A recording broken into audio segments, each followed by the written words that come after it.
Hey.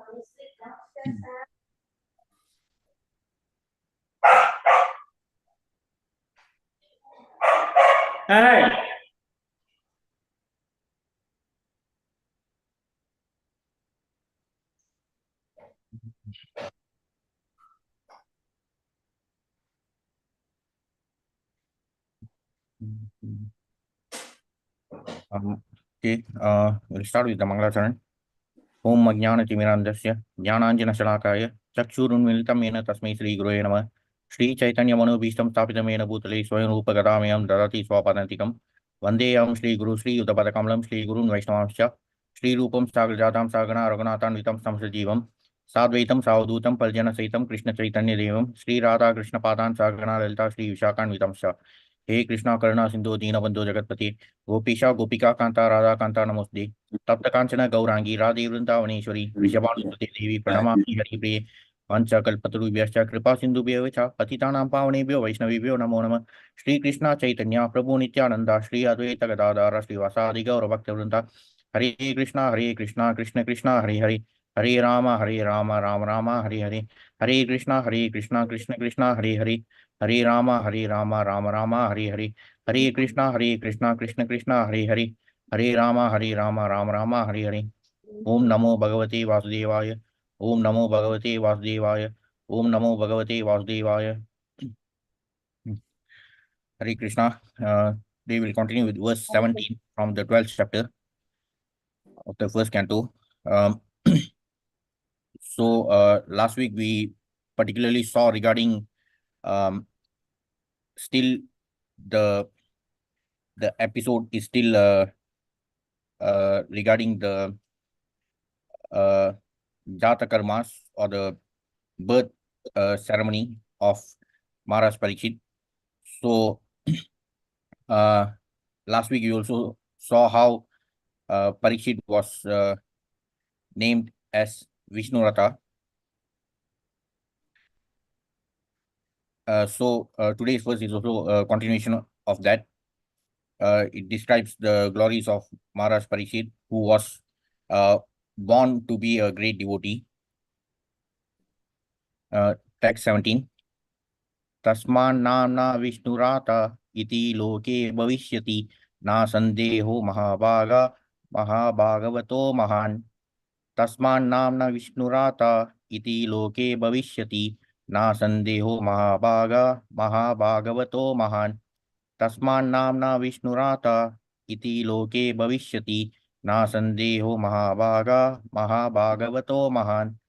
Tasman namna Vishnurata iti loke bhavishyati na sandeho mahabhagavato mahan. Okay, can recite. Can I try, Babu? Yeah, sure, bro. Tasman namna Vishnurada idi loge bhavishyati na sandeho mahabhagavado mahan. Okay, nice. Thank you, bro. Others? Myself, Prabhu. Yeah. Okay, Mataji. Hare Krishna.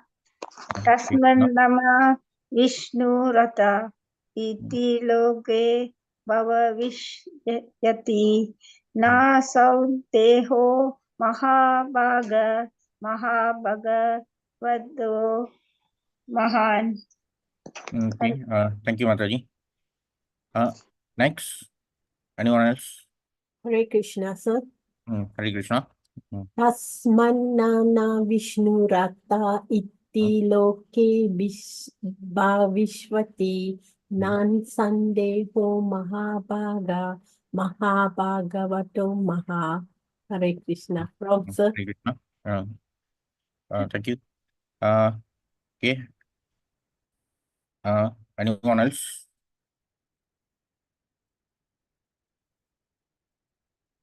Okay, we'll continue with the synonyms. Tasman namna Vishnurata iti loke bhavishyati na sandeho mahabhagavato mahan. Tasmat, therefore, namna, by the name, Vishnurata, protected by Vishnu, the personality of Godhead, iti, thus, loke, in all the planets, bhavishyati, shall become well known. Na, no, sandeha, doubts Mahabhaga, most fortunate, Mahabhagavata, the first class devotee of the Lord, Mahan, qualified by all good qualities. So from this verse, uh, from the word by word meaning, we can also see that Bhagavata or Bhagavatam is not merely restricted to covering the pastimes of the Supreme Lord, because the pastimes of the Supreme Lord also include his loving interactions with his beloved devotees. So the topmost devotees of the Supreme Lord, they are also known as Bhagavatas or Mahabhagavatas. So we are still in the first canto. As we proceed in all the upcoming cantos, so all the pastimes of the Supreme Lord, will be able to see the topmost devotee, and how they were completely absorbed in loving devotion towards the Supreme Lord, and also how the Supreme Lord reciprocated towards them. So the Bhagavatam covers the pastimes of the Supreme Lord Bhagavan, and also the Mahabhagavatas, the topmost devotees. Translation: for this reason, this child will be known in the world as one who is protected by the personality of Godhead. So Maharaj Parikshit also was also known as Vishnu Rataha, the one who was protected by Lord Vishnu. O most fortunate one, there is no doubt that this child will become a first-class devotee and will be qualified with all good qualities. So during the birth ceremony, the Brahmanas, they are describing about the future predictions related to Maharaj Parikshit. They are giving all these descriptions to Yudhishthira. Purport: the Lord gives protection to all living beings because he is their supreme leader. The Vedic hymns confirm that the Lord is the supreme person amongst all personalities. The difference between the two living beings is that the one, the personality of Godhead, provides for all other living beings. And by knowing him, one can achieve eternal peace. Katha Upanishad. So there's always this misleading and major misconception simply due to the lack of understanding regarding the realization of absolute truth. In many other schools of thought, and also generally, people tend to always relate. In some schools of thought, they think that the impersonal Brahman realization is the topmost, and the more general understanding is that God resides everywhere, and therefore everyone is God. So that is also a completely flawed understanding, because just because God is residing within us, though they are those who say that everyone is God simply because God is residing within them, still that is a flawed understanding, because just because God is residing within someone, that does not automatically make that person God. So of course, this is also largely due to the influence of a lot of garbage cinema, especially in our community. It's a very huge curse of our community that the vast majority of the people in our community, they are always hell-bent upon learning about our religion only from cinema, serial, and WhatsApp University. So this is a completely flawed understanding, even when we compare it with the teachings from the Bhagavad Gita, because in right from the beginning, in chapter 2 itself, in chapter 2, first, Lord Krishna starts by comparing the spirit soul with the material body. And as the discourse progresses uh, in chapter 13 particularly, we can see the descriptions related to Kshetra, Kshetrajna. But right from the beginning, in chapter 13, Arjuna starts the chapter by asking Lord Krishna about 6 important subject matters. He asks Lord Krishna that he wants to know about Prakriti Purusha, Kshetra, Kshetrajna, Jnanam, Jnayam. Prakriti Purusha,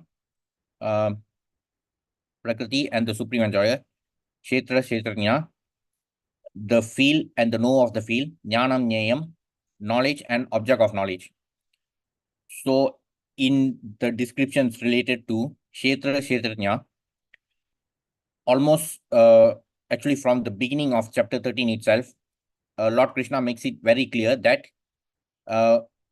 when we talk about Kshetra, Kshetrajna, Kshetra refers to the field or the material body, and Kshetrajna is the knower of the field. But we, as spirit souls, the spirit soul which resides within our material body, like we ourselves, we are spirit souls, and we are actually residing within this material body. So we are the knowers of our own fields. But Lord Krishna also makes it very clear that apart from the spirit soul, apart from the individual spirit soul, the super soul who also resides within all the material bodies of all the living entities, he is the knower in all fields. So from there itself, we can clearly see that it's a very misleading conception when people say that since God is residing everywhere, then everything is God or everyone is God. So that itself is a very it's a huge misconception, which is mainly due to the lack of tendency among our people to study the authentic scriptures. So from the Bhagavad Gita alone, we can find out that, like, during the earlier part, it covers mostly about the distinction between the material body and the spirit soul. And as it progresses further, it also it further talks about the realization of the absolute truth. So in chapter 13, there are further descriptions in many other verses which clearly distinguish the difference between the individual spirit soul and the super soul, who is the knower in all fields. So to regard an individual spirit soul as being equivalent to the super soul, who is far greater than any individual spirit soul, that is a completely flawed understanding. And we know that even the Paramatma feature is still only a localized feature. So when we, from the context of realization of the absolute truth, the Paramatma feature is, though it is regarded as above the impersonal Brahman realization, still it is still a partial realization in terms of the realization of the absolute truth. So even towards the end of the Bhagavad Gita in chapter 18, starting from 18.50 onwards, the descriptions in those verses, we can actually see something like a pattern, in which first in 18.50 onwards, the descriptions are actually related to the impersonal Brahman realization. Then in 18.61, there is the description about the Paramatma realization. In 18.61, Lord Krishna says, Ishvara Sarvabhutanam Siddheshe Junitishati Brahmayan Sarvabhutani Yantra Udani Maya. So in that verse, Lord Krishna says that the super soul is he resides within the hearts of all living entities. So the super soul accompanies all the living entities, but that does not make the living entities to be equal to the super soul. And in 18.65, before 18.65, Lord Krishna also mentions that, okay, I've told you about what is the confidential knowledge, and after talking about the Paramatma feature, he says that I've also mentioned to you regarding what is the more confidential knowledge. Then before speaking verse 18.65, he actually says, now I'm going to tell you about what is the most confidential knowledge. So in 18.65, the Supreme Lord talks about Bhagavan realization. So there is this progression of the three levels where impersonal Brahman realization is regarded as confidential knowledge. Paramatma realization is regarded as more confidential, but the most confidential knowledge or the topmost is Bhagavan realization. So from the authentic scriptures, it is clear that only the Bhagavan realization is the topmost, and therefore, though the Paramatma realization is still regarded as above the impersonal Brahman realization, still that is still a partial feature or a partial understanding in terms of the realization of the absolute truth. And unfortunately, those who do not study the authentic scriptures, they tend to misunderstand that simply because the super soul resides in all the living entities, in the hearts of all the living entities, then the living entities are also equivalent to the super soul. So that is a flawed understanding, and still the super soul is only a partial feature of the absolute truth. The topmost is the Bhagavan feature. Apart from that, Prabhu, yeah. is that this kind of explanation, confidential knowledge, more confident and most confidential, this is only explanation, Prabhu. Pardon? I mean, you say knowing the impersonal Brahman, the personal Paramatma, and knowing Bhagavan, is it the explanation of more confidential and confidential? Actually, in Gita, chapter 18, you will see in those verses, as Lord Krishna himself, he says, like in 18.64, before he talks about 18.65, he himself mentions, okay.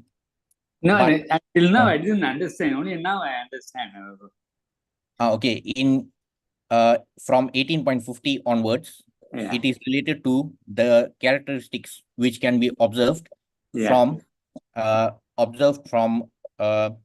person who has at least the impersonal Brahman realization. Then Yeah. slowly it proceeds towards in Yeah. 18.61.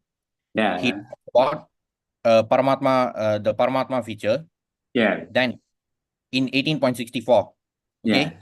Yeah. So Krishna himself, he mentions that before talking about 18.65, in 64, he said, now I'm going to reveal to you the most confidential knowledge of all. Yeah. So from 60 onwards, it is about the confidential knowledge, which is the impersonal Brahman realization. Yeah. Then 61, in 61, he talks about Paramatma feature. Yeah. So here in 18.61, he talks about the Paramatma feature, and then in 63, he's saying, thus I have explained to you knowledge still more confidential. So Yeah. in 63, he's actually referring to 61, where he mentioned about the Paramatma feature. Yeah. So before 61, he was describing about the Brahma Bhuta stage, Yeah. which actually refers to those who at least have the Brahman realization. Yeah. That is the confidential knowledge. Then in 61, he proceeds to Paramatma realization, and then he says that okay, that Paramatma realization is more confidential. Okay. Yeah. Then in 64, he says, before mentioning about 65, he says in 64, now I'm going to tell you what is most confidential. Yeah. Okay. So after saying that, in 65, he says, always think of me, become my devotee, worship me, and offer your homage to me. Thus will come to me without fail. Yeah. I promise you this because you are my very dear friend. So in 18.65, Krishna says, Manmana bhava madbhakto madhyaji namaskuru mami vaisi satyam te pratijani prayosi me. Yeah. So actually, this verse, it is referring to the Bhagavan realization, and Yeah. we can also see that actually this verse is quite similar to another verse from another chapter. Does anyone remember? Because it is quite similar to another verse in chapter 9, the last verse of chapter 9. In 9.34 also, Krishna speaks a very similar verse. Manmana bhava madbhakto madhyaji namaskuru mame vaishasi yuktvayavam atmana matparayanaha. So in this verse, as we can see here in the translation, Prabhupada always uses the capital M mainly to emphasize the Bhagavan feature, the topmost feature of absolute truth, because here when Krishna is saying, always think of me, become my devotee, worship me. So he is referring to himself as Bhagavan himself. So that is the topmost and the most confidential knowledge, as mentioned by Krishna himself. Yeah. Yeah. Thank you, Babu. Okay. Thank you. Okay. So from the Gita, we can clearly see the distinction between these different levels of realization of the absolute truth, and in the Brahma Matva Gaudiya Sampradaya, especially as emphasized by Srila Prabhupada himself, through Bhakti Yoga, it is meant to attain the topmost realization without going through one by one. So it is especially important for us, the Kali Jivas, who have so much limited time. And that's why even from the translations provided by Srila Prabhupada, in order to dispel all these misconceptions which have been spread by other authors who have been presenting the Gita based on their own whims and speculations. So even in the words, like in 18.65, when Krishna says "mam," "me," so for those words, Srila Prabhupada uses the capital M to emphasize that in those verses, Krishna is actually referring to his own Bhagavan feature. So we are supposed to worship him, Bhagavan himself, instead of worshipping all other living entities. Though there is this misconception, still it is flawed, because just because the super soul is residing in all the living entities, still that does not make the living entity equal to the super soul. He is only accompanying them, as Krishna also says in chapter 13, Upadrasta Anumanta cha Bharta Bhokta Maheshwara Paramatmeti Chapyukta Dehesmin Purusha Paraha. So in that verse from Gita chapter 13, Krishna says that the super soul, the main function of the super soul is to serve as the witness and the main observer. He's the observer, witness, and also the permitter. So the super soul accompanies all the living entities, all the individual spirit souls. Every time, whenever we take birth or transmigrate in all the different material bodies, the super soul accompanies us and he witnesses all our activities. He observes everything. Even he knows everything everything about us, even our thoughts. So that's how he observes everything, and based on our activities, whenever we are occupying a specific material body, so he observes our activities and he awards us accordingly. Like today we have this human form because he has awarded us based on our past activities. So depending on what our present activities, we will be getting our future material body, or we might even get our original transcendental body. So the super soul is only accompanying the living entity, and therefore it is a flawed understanding to think that since God is residing everywhere, so everyone is God.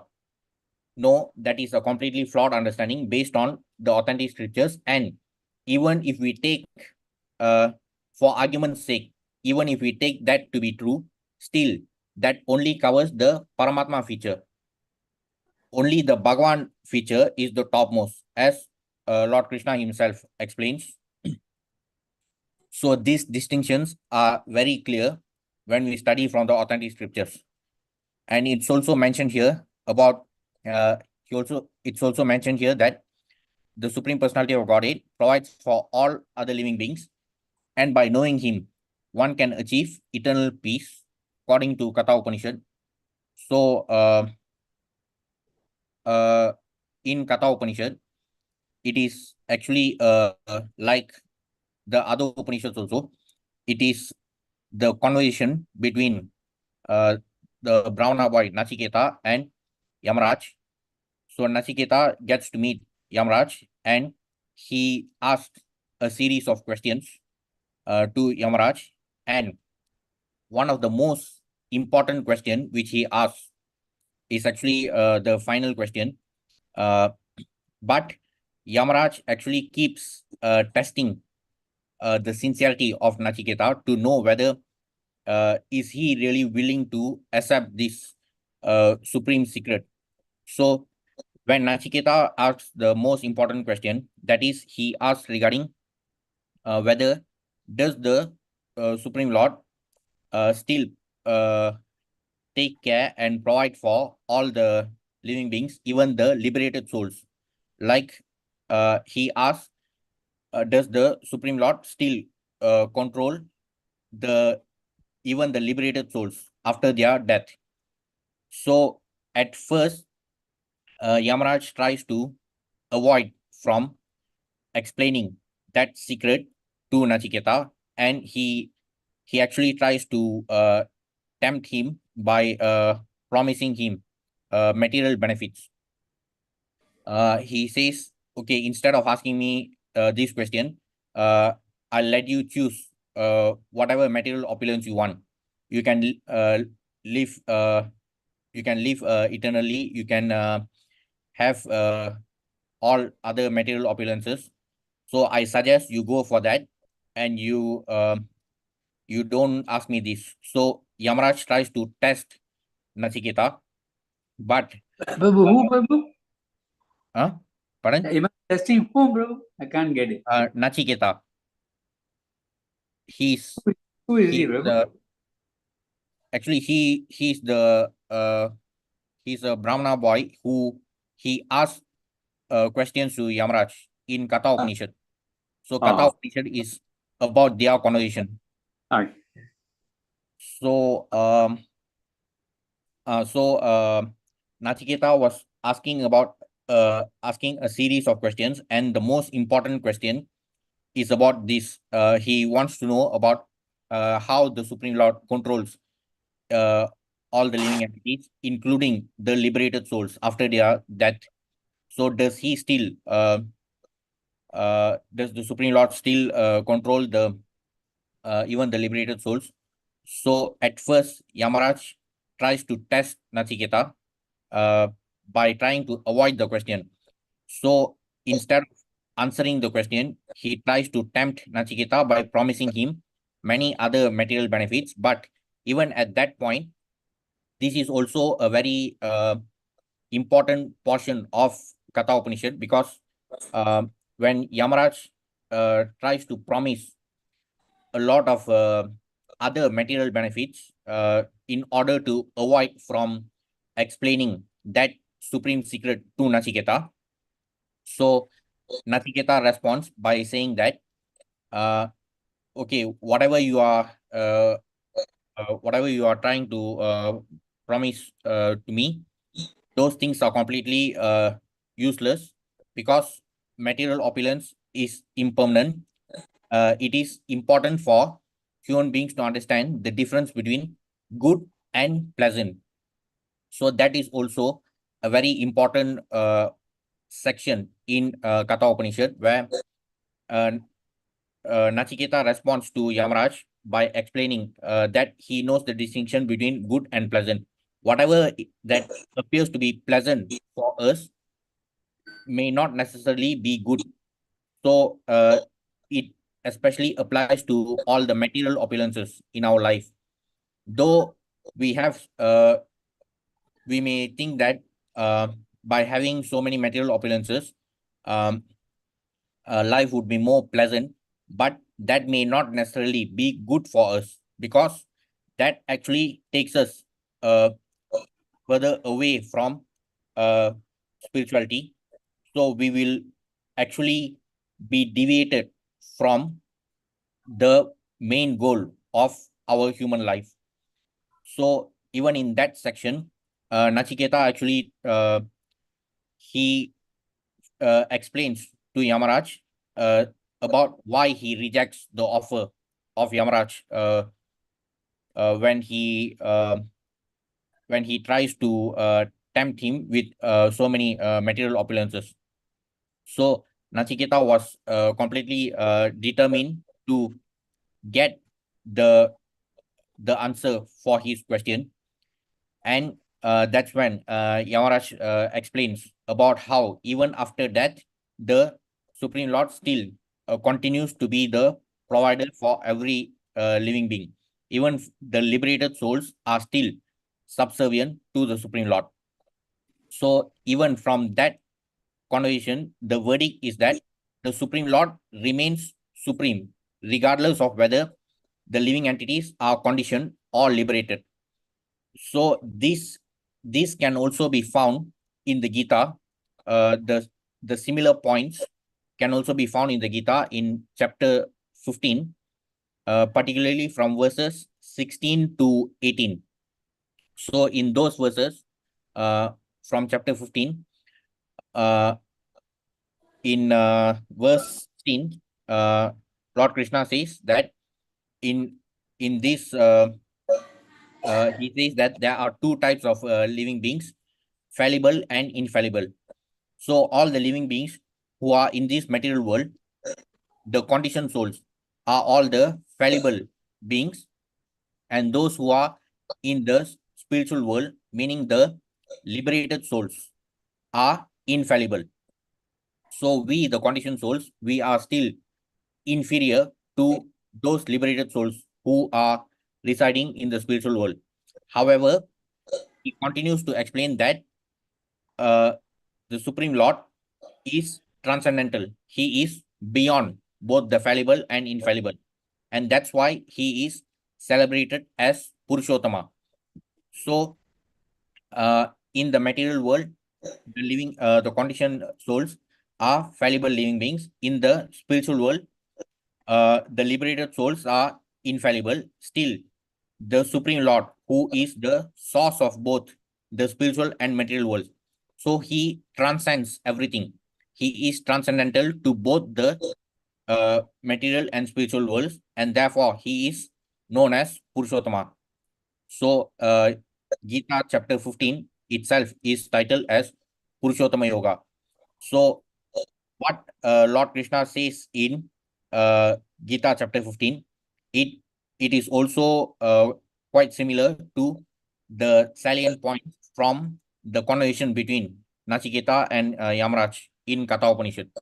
So actually, a lot of points from Katha Upanishad are actually similar to the core contents of the Gita. Such protection is given by his different potencies to different grades of living beings. But as far as his unalloyed devotees are concerned, he gives the protection personally. Therefore, Maharaj Parikshit is protected from the very beginning of his appearance in the womb of his mother. And because he is especially given protection by the Lord, the indication must be concluded that the child would be a first grade devotee of the Lord with all good qualities. So similarly, even for us, since we have attained this precious human form of life, this is only due to the mercy of the Supreme Lord. But whether we continue to attain his mercy or not, it mainly depends on how we make use of this wonderful opportunity. So even the self-proclaimed intellectuals who claim to be rationalists and atheists, the most amusing thing about them is that they are wasting this opportunity that they have attained, and it would be extremely unfortunate if they get degraded to lower forms as a result of not utilizing this wonderful opportunity. So even to those so-called atheists and so-called rationalists, the Supreme Lord has been merciful enough to give them this wonderful opportunity. But if they waste it due to their own foolishness, then they'll have to only blame themselves for it. Therefore, Maharaj Parikshit is protected from the very beginning of his appearance in the womb of his mother. And because he is especially given protection by the Lord, the indication must be concluded that the child would be a first grade devotee of the Lord with all good qualities. So this is apart from Maharaj Parikshit, we also know that his entire family consists of the topmost devotees, the Pandavas. There are three grades of devotees, namely the Mahabhagavata, Madhyama Adhikari, and the Kanishta Adhikari. Those who go to the temples of the Lord and offer worshipful respect to the deity without sufficient knowledge in the theological science and therefore without any respect for the devotees of the Lord are called materialistic devotees or Kanishta Adhikari, the third grade devotees. So these neophyte devotees, at least they have started, but due to lack of understanding, they end up doing things which may not necessarily lead to the true progress of their spiritual journey. So it is a very delicate position.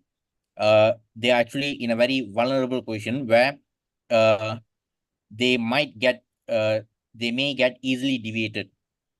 So that is the biggest problem with this neophyte stage, but it can be remedied with proper knowledge from the authentic scriptures. So at least these Kanishta Adhikaris, the neophytes, at least they are willing to surrender to the Supreme Lord. As mentioned by the Supreme Lord in chapter 7 of the Gita, in verses 15, in verse 15, he talks about the four types of people who do not surrender to him. In verse 16, he talks about the four kinds of people who surrender to him. Chaturvida bhajanti imam, jana sukirtana arjuna, alto jignasur artarti, jnani cha bhartarshava. So even those who surrender to him seeking material benefits or simply to get relief from distress, so even those devotees are still considered as Mahatmanas, as the Supreme Lord says in verses 17 and 18. In verse 17, he particularly says that the one who is in full knowledge and who is always engaged in pure devotional service is the best. For I am very dear to him and he is dear to me. So regardless of all these four types, even for those who approach the Supreme Lord seeking material benefits, it is best if they are somehow elevated to the level of the jnani, because as we saw earlier, even in the case of the neophyte devotee, the Kanishta Adhikari, it is a very vulnerable position where they actually it is good that they go to temple and worship the Lord, but due to lack of understanding, they might easily get deviated. So the position of a jnani is such that he truly understands the purpose of spiritual practice and devotional service. So that's why the Supreme Lord particularly says that the one who is in full knowledge is the best. So of course, when one is in full knowledge, that should also culminate in performing devotional service. So that's why the Supreme Lord says one who is in full knowledge and who is always engaged in pure devotional service is the best. So the jnani actually, it refers to the Mahabhagavata stage, the first class devotee or the Uttamadhikari. So with equipped with knowledge, the Uttamadhikaris are always engaged in devotional service because they know the purpose of the human form of life, and they understand why surrendering to the Supreme Lord is important. And but however, in verse 18, the Supreme Lord also says that all these devotees are undoubtedly magnanimous souls, but he who is situated in knowledge of me, I consider to be just like my own self. Being engaged in my transcendental service, he is sure to attain me, the highest and most perfect goal. So again, here also we can see Srila Prabhupada using the capital M. So again, it is particularly referring to the topmost Bhagavan feature. So it is important that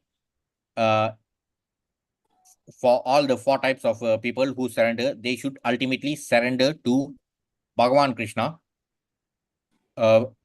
upon attaining the highest level of realization. So the jnani will always be situated in the highest level of realization through the Bhagavan realization. And that's what the Supreme Lord himself wants, as he says in this verse. So the Kanishta Adhikaris, they though it is a good thing that they have at least started to surrender to the Supreme Lord, but with proper knowledge, they will understand that they should not merely approach the Supreme Lord to asking for material benefits or simply to ask for relief from some distress, because whether it is the material benefits or whether it is relief from distress, so all these things are impermanent. As long as we are trapped in this material entanglement, we are always going to face it could be financial difficulty or other types of distress. So the jnani who truly understands the significance of spirituality, only he would understand that we should approach the Supreme Lord to be engaged in his service eternally in the spiritual world, as in the position that we were originally. So if we ask for anything other than that, it is only going to result in repeated miseries of Janma Mrityu Jara Vyadhi and nothing else. So that's why the position of Kanishta Adhikari is very vulnerable. Though the neophytes have actually started, so still they can progress further with proper understanding and sufficient knowledge. Secondly, the devotees who have developed a mentality of genuine service to the Lord and who thus make friendships only with similar devotees, show favor to the neophytes and avoid the atheists, are called the second grade devotees. So the Madhyama Adhikaris, they play a crucial role in ensuring the progress of the Kanishta Adhikaris. Kanishta Adhikaris have a lot to gain by being in the association of Madhyama Adhikaris, because they are already in a more elevated position compared to the Kanishta Adhikaris. So Kanishta Adhikaris have a lot to gain by always associating with the Madhyama Adhikaris, and so this association between the Kanishta Adhikaris and Madhyama Adhikaris will help the Kanishta Adhikaris to be upgraded from their vulnerable position. But those who see everything in the Lord or everything of the Lord, and also see in everything an eternal relation of the Lord, so that there is nothing within their purview of sight except the Lord, are called the Mahabhagavatas, or the first grade devotees of the Lord, the Uttamadhikaris. Such first grade devotees of the Lord are perfect in all respects. A devotee who may be in any of these categories is automatically qualified by all good qualities. And thus, a Mahabhagavata devotee like Maharaj Parikshit is certainly perfect in all respects. And because Maharaj Parikshit took his birth in the family of Maharaj Yudhishthira, he is addressed herein as the Mahabhagavata, or the greatest of the fortunate. The family in which a Mahabhagavata takes his birth is fortunate because due to the birth of a first grade devotee, the members of the family, past and present and future up to 100 generations, become liberated by the grace of the Lord out of respect for his beloved devotee. Therefore, the highest benefit is done to one's family simply by becoming an unalloyed devotee of the Lord. So, apart from our own family, there's also this famous saying of Vasudhaiva Kutumbakam, that the whole world is one family. So this family may not be restricted to only the human beings, because every living entity is part and parcel of the Supreme Lord. So the biggest service that we could do to not just to our fellow human beings, but also to every living entity, is by invoking Krishna consciousness, and also by preaching Krishna consciousness to everyone. And the main drawback with the main drawback of the philanthropic activities is that they actually focus on providing relief from material distress, but that is not the ultimate solution to our problem of this material entanglement. So we can only solve our problem by getting a permanent solution only by practicing Krishna consciousness, because those who say that spirituality is a waste of time, material progress is everything, they do not understand that even within one calendar year, all different parts of the world are witnessing so many calamities. So this is also part of the threefold miseries: Adhyatmic, Adidevik, Adibhautik. No matter how much they claim that scientific development and material progress can be the solution for everything, they still cannot explain why these miseries keep continuing and actually keep getting worse. Though many of the developing countries, they were having this beautiful Vision 2020 to attain the status of developed nation by 2020. But we saw that at the dawn of 2020, even the so-called developed nations were struggling to they were actually struggling to such an extent where even the healthcare systems in those so-called developed nations were on the verge of a major breakdown. So that is the such is the sorry state of this so-called material development. So for those who say that spirituality is a waste of time, we should focus more on earning material wealth. So such people, they do not have any answers to these questions. So no matter how much they try to say that material progress is everything, whatever material progress and wealth that we accumulate, it all vanishes in no time. So the only permanent solution to our problems can only be attained through spiritual practice, because we are spirit souls. So those who are still obsessed with material progress and material wealth, it is only because they are still obsessed with the material designation. They are yet to realize that they are actually spirit souls. So as long as they do not have that basic understanding, they are still they are likely to continue their suffering in the repeated cycle of Janma Mrityu Jara Vyadi. So at least for those who have started their spiritual inquiry, so at least with the help of Guru Sadhu Shastra, so we should continue our spiritual inquiry, and it should always culminate in performing devotional service. So we'll continue verse 18 next week. That's all for today.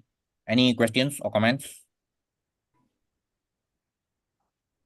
So today you really cleared my doubt about the impersonal Brahman, and in way that which is knowledge and what is my best knowledge. What about the other one?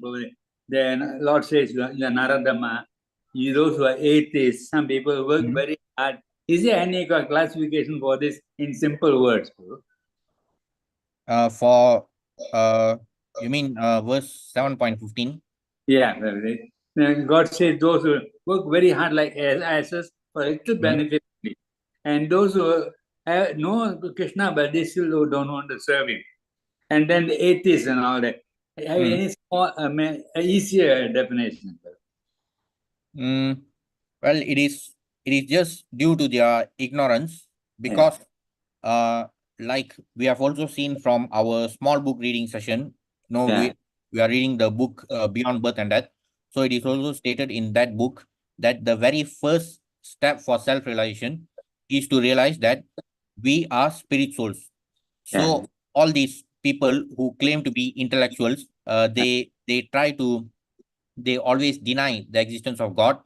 But no matter how much they try, can anyone deny that they are under the influence of time? Yeah. Even the so-called atheists, they may say that God doesn't exist, but can they deny that time doesn't exist?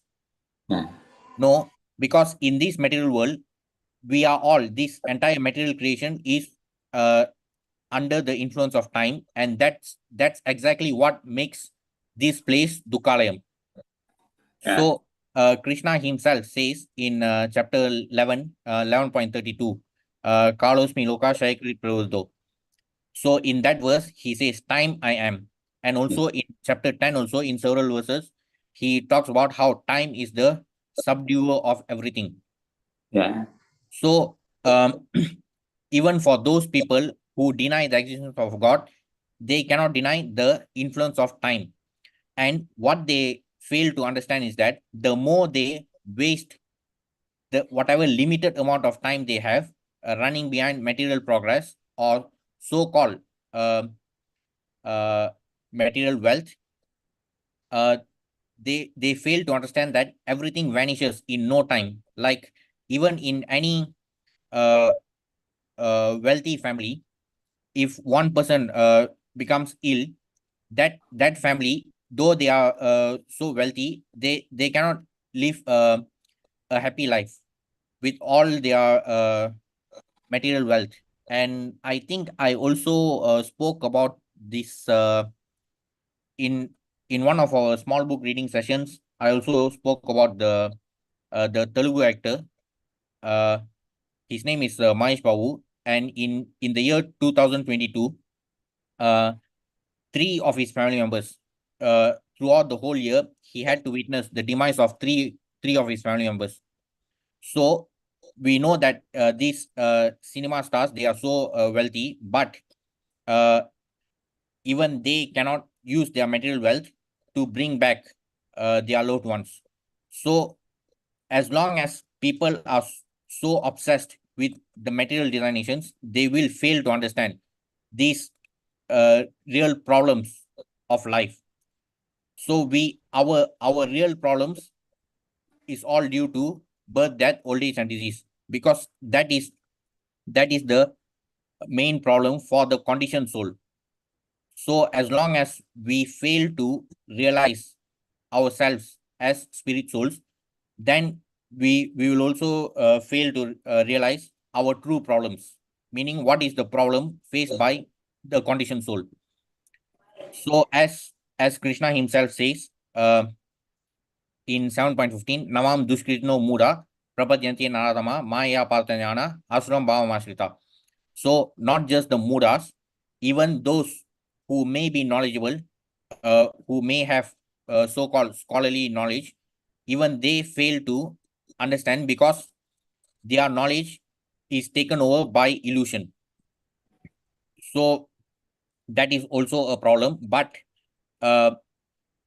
Krishna never interferes in the personal decision of the living entities, because even in the discourse of the Gita itself, we can see after explaining everything to Arjuna, he answers all of Arjuna's questions. And then in 18.63, in chapter 18, verse 63, Lord Krishna says, Yata ichasi tata kuru.